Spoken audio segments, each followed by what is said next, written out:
form 2 umeshasoma form 1. Jalia ratiba yako leo ya kusoma unasoma elimu ya dini ya Kiislamu. Hatujalie ni funga. Sasa wakati unataka kusoma kuenda kwenye funga, tunajalia wewe form 1 ulikuwa unasoma elimu ya dini ya Kiislamu, umesoma sura nyingi, maudhui mengi, umesoma elimu, umesoma dini, umesoma nini, umesoma haya. Wakati unasoma tunakutarajia unafanya hivi. Cha kwanza, ukishasoma unaandika kwenye daftari lako la summary vizuri zile nukta nini muhimu. Kwa hiyo utakapokaa kwenye kiti chako kati ya nusu saa, dakika 30 hadi dakika 40 au 45, utafanya kazi ya kujikumbusha mambo yote uliyojifunza katika somo hilo. Narudia, kati ya dakika 30 hadi dakika 45 utajikumbusha mambo yote uliyojifunza katika somo hilo. Kama umepanga kusoma somo la funga, kwa hiyo utaanza kujikumbusha yale mambo mengine. Unajikumbusha kupitia wapi? Unachukua daftari lako la summary. Daftari la summary lina mambo muhimu ambayo umeyaandika kwa ufupi.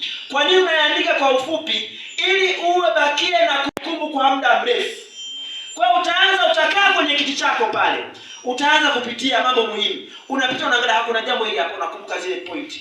Unaangalia na sikumbuka, unaweza kuzitaja hapa nimeacha kitu fulani. Unapitia zile, unaenda unajikumbusha ndani ya nusu saa ile, unarejea. Haurejei kwenye kitabu, haurejei kwenye daftari la notes, bali unarejea kwa kupitia nini? Daftari la nini? La summary. Unapitia zile pale.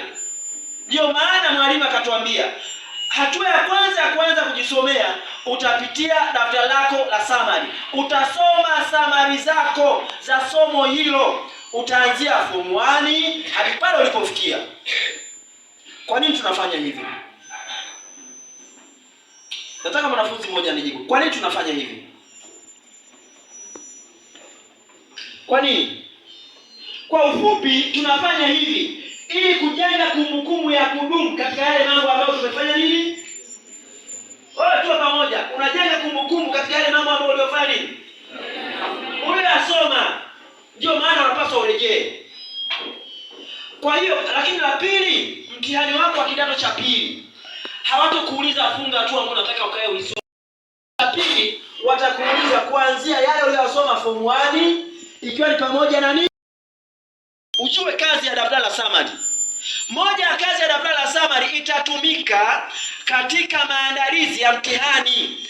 Ukisikia kesho ni mtihani wa IDK, kesho ni mtihani wa physics, hauanzi kuleta kitabu unaanza kusoma ukurasa kwa ukurasa kwenye kitabu kuanzia form 1 mpaka form 2, haiwezekani.